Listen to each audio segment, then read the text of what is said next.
Olá, meu nome é Matheus Monteiro de Barros, sejam bem-vindos. Aula 4, parte 4. Esqueci de pôr a página. A gente vai estudar o Conselho Nacional de Justiça. Aqui. Pronto. Conselho Nacional de Justiça.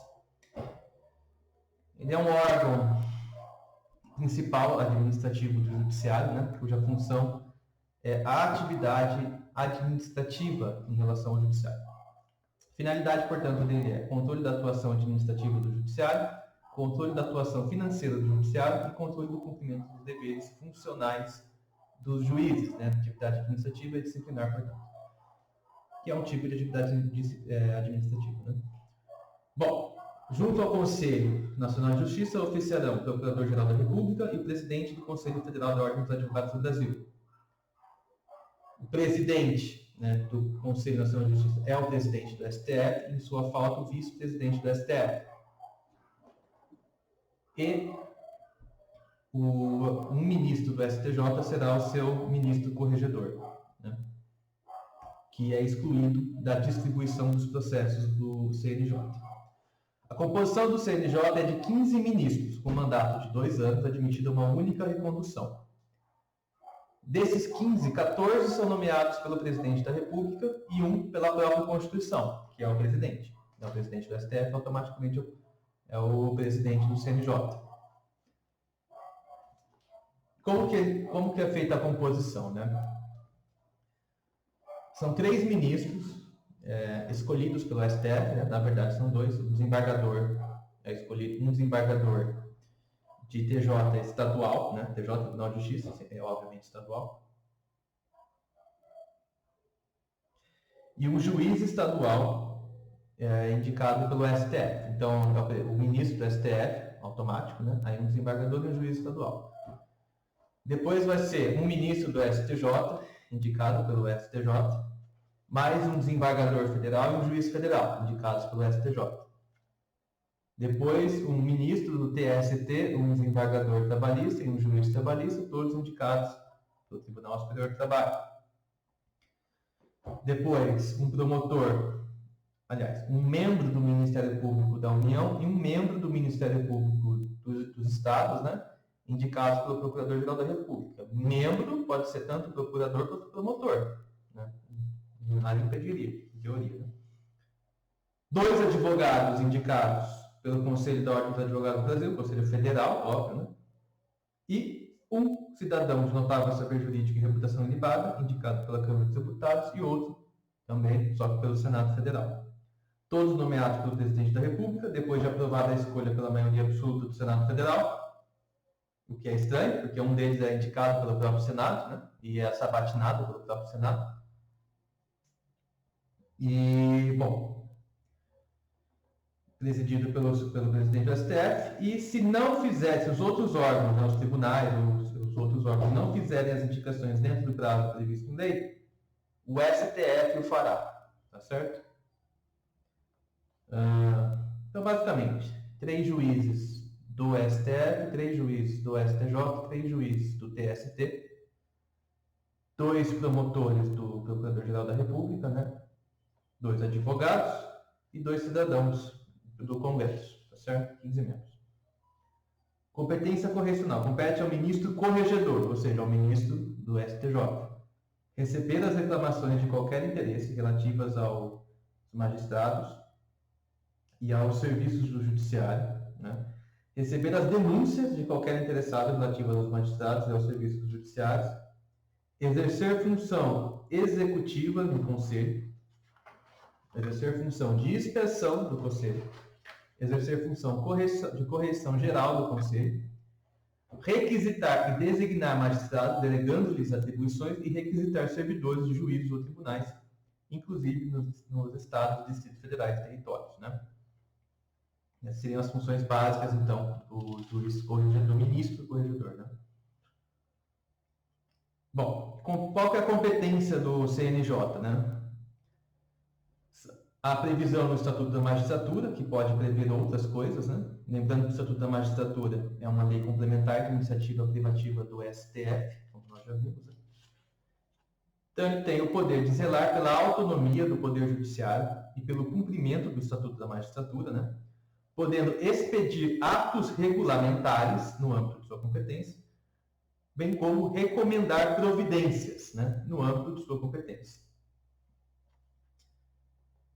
Tem também um poder financeiro, que é zelar pela observância do teto constitucional e apreciar de ofício ou mediante provocação a legalidade dos atos administrativos praticados por membros ou órgãos do Poder Judiciário, sem prejuízo da competência do Tribunal de Contas da União, né? Ou seja, zelar o salário dos juízes não serem maior do que deveriam ser, né? Ainda eles competem um poder de autotutela, né? Autotutela administrativa, óbvio. Apreciar de ofício ou mediante provocação a legalidade dos atos administrativos praticados por membros ou órgãos do Judiciário, podendo desconstituí-los ou revê-los, né? Desconstituir seria anulá-los, né? E revê-los seria reformá-los, né? Algo similar ao que acontece com recursos no Judiciário. Também tem poder disciplinar, né? Poderão receber e conhecer das reclamações contra membros ou órgãos do Judiciário, contra seus serviços auxiliares e serventias, né? Ou seja, cartórios, tabelionatos, esse tipo de coisa, contra órgãos prestadores de serviços notariais e de registro, cartórios e tabelionatos. É meio repetitivo, né? Bom. Resumindo, contra juiz, contra servidor público do judiciário, contra servidor público delegatário do judiciário, né? Que são os serviços de cartório. Ainda tem o poder disciplinar de revisão. Eles podem rever de ofício ou mediante provocação os processos disciplinares de juízes julgados há menos de um ano e de membros de tribunais já julgados há menos de um ano. Certo? Tem ainda o poder de avocar, né? Processos disciplinares em curso. Avocar significa quando um hierárquico superior puxa para si uma função de algum subalterno. E delegar é quando esse hierárquico superior joga uma função para o seu subalterno, né?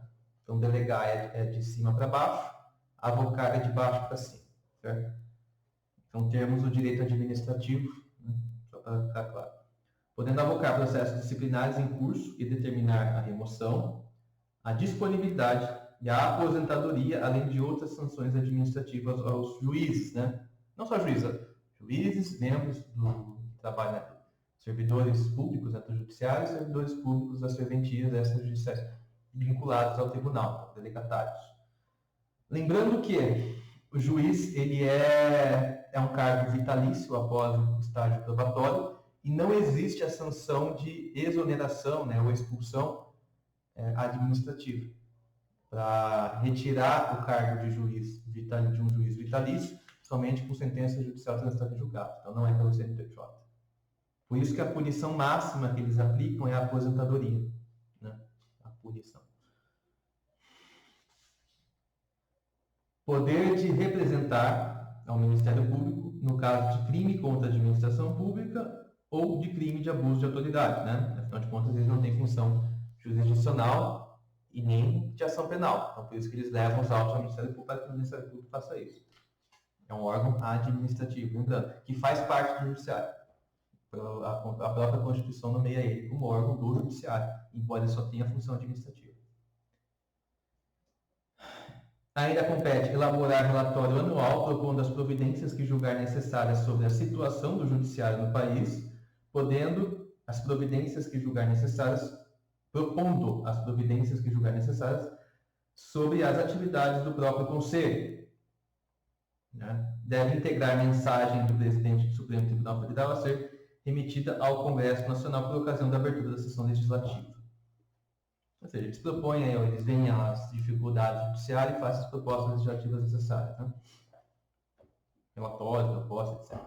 Também compete elaborar semestralmente relatório estatístico sobre processos e sentenças tratadas por unidades da Federação e ainda, por fim, zelar pela observância de preceitos constitucionais sobre a administração pública. Lembrando que essas competências que eu li todas estão na Constituição e que o Estatuto da Magistratura, mediante lei complementar, nós vimos no início, pode prever outras competências, tá certo? Bom, é isso. Esse foi o CNJ e essa foi a última parte dessa aula. Se gostou do vídeo, curte, compartilha, se inscreva no canal, deixe um comentário útil. Lembrando que comentário útil é algo que possa acrescentar meu material. E, obviamente, eu não vou ficar, né, me aprofundando em todas as questões de direito constitucional e direito administrativo que isso se vê nas respectivas matérias. Né? O objetivo aqui é estudar direito processual, tá? Por isso que a gente vai meio rápido. A gente estuda os órgãos, estamos estudando os órgãos do judiciário e suas respectivas competências, né? E aí sempre caminhando na direção do processo, tá certo? Que em breve vai começar a vir as normas processuais, né? A partir da aula 6, tá? A partir da aula 6, tá certo? Obrigado a todos, abraço, até mais.